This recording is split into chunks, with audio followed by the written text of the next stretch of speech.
10 Ajaib. Syukri Idris, Terbitan Dewan Bahasa dan Pustaka 2014. Ini sebuah kisah lama. Mungkin benar, mungkin tidak. Kisah bujang yang suka membuat cerita. Ramai orang kampung terpedaya kerana mempercayai cerita bujang. Setiap hari ada sahaja cerita baharu yang direka. Sesiapa yang mendengar pasti akan mempercayainya. Sayang 1000 kali sayang, semua cerita bujang banyak yang tidak benar.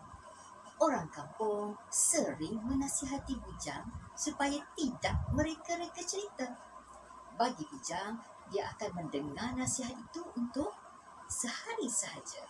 Keesokan harinya, mulalah dia mereka cerita lagi. Pada suatu hari, setelah puas dimarahi oleh ibunya, bujang berjalan-jalan membawa hatinya yang sedih. Tidak semena-mena bujang terserempak dengan kambing Pak Ali. Mengapa kambing Pak Ali berada di sini? Kata bujang keheranan. Biarlah. Bujang terus berjalan. Dia sedih kerana setiap hari ibu memarahinya. Tiba-tiba bujang ternampak sebuah sampan tersadai di tepi anak sungai. Sampan itu berisi penuh dengan barang-barang runcit. Ini sampan Pak Teh kedai runcit, kata bujang.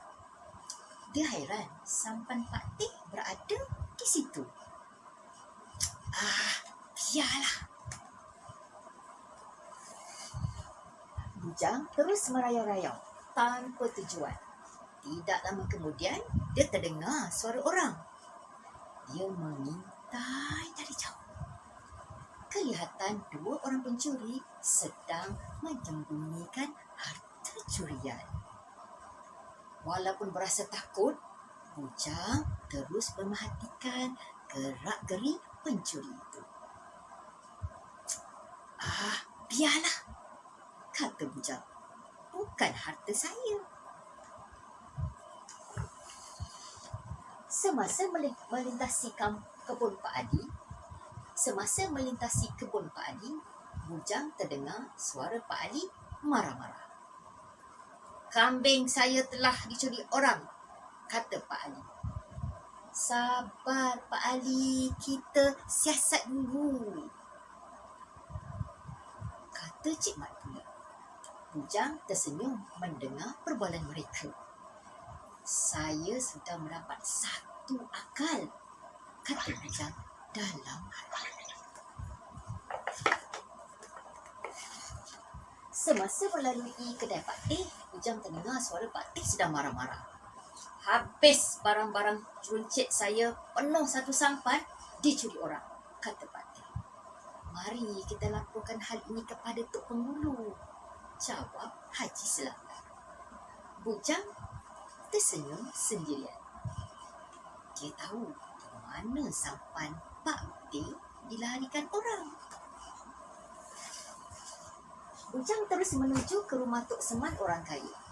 Dia yakin pasti harta Tok Seman yang dibawa oleh pencuri tadi. Memang benar sangkaan bujang. Tok Seman orang kaya sedang berbincang dengan isterinya tentang hartanya yang telah dicuri. Habis harta benda kita dicuri, kata Tok Seman orang kampung dengan sedih. Marilah kita lapor segera kejadian ini kepada Tok Penghulu, jawab isteri. Bujang tersenyum. Dia tahu di mana harta itu disembunyikan. Bujang segera pergi menemui Tok Penghulu. Dia menceritakan kejadian yang menimpa Pak Ali, Pak Teh dan Tok Seman. Sekarang apa cadangan kamu bujang? Tanya Tok Penghulu. Saya ada bulu ajaib, jawab bujang. Kamu jangan hendak mereka cerita sewaktu orang ditimpa kesusahan begini, kata Tok Penghulu lagi. Bulu ajaib saya boleh dibuat teropong untuk melihat hal-hal yang tersembunyi, balas Bujang. Lalu Pak Ali, Pak Teh dan Tok Seman berserta seluruh orang kampung dipanggil berkumpul.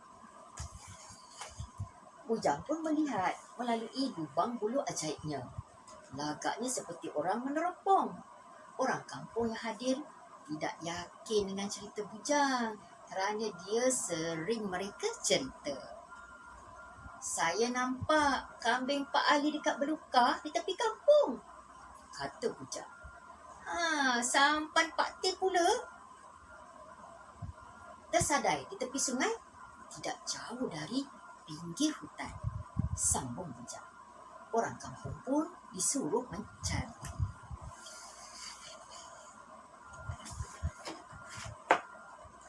Bujang terus meneropong melalui bulu ajaibnya. Saya nampak harta Tok Seman orang kaya di dalam gua, di tepi hutan, di hujung kampung kita ni, kata Bujang. Pergi cepat, cari cepat. Tok Penghulu memerintahkan orang kampung mencari harta itu. Tidak lama kemudian, kambing Pak Ali, barang-barang Pak Teh dan harta Tok Seman orang kaya berjaya ditemui. Semua orang kampung bersorak kegembiraan. Hebat betul ilmu kamu ni, Bujang, kata Tok Penghulu.